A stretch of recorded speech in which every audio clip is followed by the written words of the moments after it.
नमस्कार मु प्रियंका आपण मानंकु स्वागत जनाउछि मोर यूट्यूब चैनल प्रियंका सोडिया रोसई रे। आज मु आपण मानंक सहित गुलाब जामुन रो रेसिपी शेयर करिवि। वीडियो को शेष पर्यंत देखंतु। वीडियो भल लागिले वीडियो को लाइक टी करि देबे और चैनल को सब्सक्राइब मध्य करि देबे। पाखरे आसुतिबा बेल आइकन को मध्य प्रेस करि देबे जहा द्वारा मोर सबु वीडियो रो नोटिफिकेशन आपण मानंकु मिलि पारिबो। तेबे चलंतु आजिर वीडियो आरंभ करिबा। प्रथमे गैस रे मु कढ़ईटे बसाई नउछि सेथिरे मु 1 लिटर क्षीर दउछि। आपण चाहिले एटी पैकेट क्षीर मध्य नै पारिबे। एबे क्षीर को आमे फुटीबा पई देबा। एबे देखंतु क्षीर फुटी आसिलानी। क्षीर को आमे चलाई नबा। मझिरे मझिरे क्षीर को चळेई कि क्षीर को गाढ़ा करि नबा। क्षीर रु आमे खोआ प्रस्तुत करिबा। जदि आपण फुल फैक्ट मिल नउछंती ताहेले अधिक खोआ बाहरिबो। निज अनुसार क्षीर को कम बेसी करिकि नै पारिबे। एबे देखंतु क्षीर फुटी की गाढ़ा हो आसिलानी। एही स्टेज रे कोन करिबा ना गैस रो फ्लेम को पूरा लो करि नबा। एबे क्षीर को लगातार भाव में चलाई नउतबा नहेले क्षीरटी कढ़ई रे लागि जाई पारे। किछि समय परे देखि पारुथिबे क्षीर फुटी की गाढ़ा होई गलानी। एबे आमे गैस रो फ्लेम को ऑफ करि नबा। खोआ को आठो अधिक गाढ़ा करिबेनी काहे कि ना खोआ ठंडा हबा परे आउरी गाढ़ा होई जिवो। एबे खोआ को आमे ठंडा करि नबा। खोआ ठंडा हबा भितरे आमे चीनी सिरा प्रस्तुत करि नबा। सेति पाई मु गैस रे पैन टे बसाई नैछि। सेथिरे मु मेजरिंग कप रे मापी की 1 कप चीनी दउछि।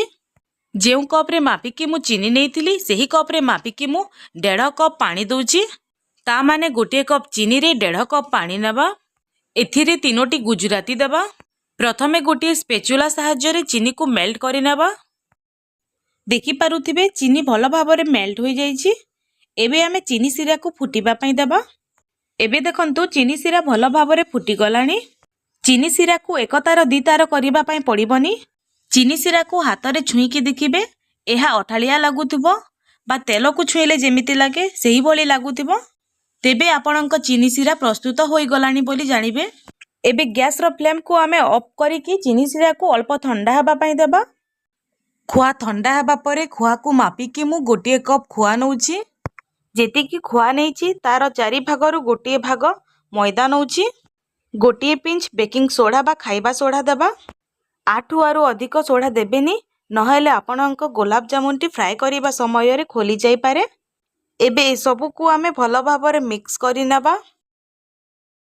सबु को मिक्स करि सारिबा परे हातर पापुली सहाय्य रे खोआ को घसी घसी स्मूथ करि नबा।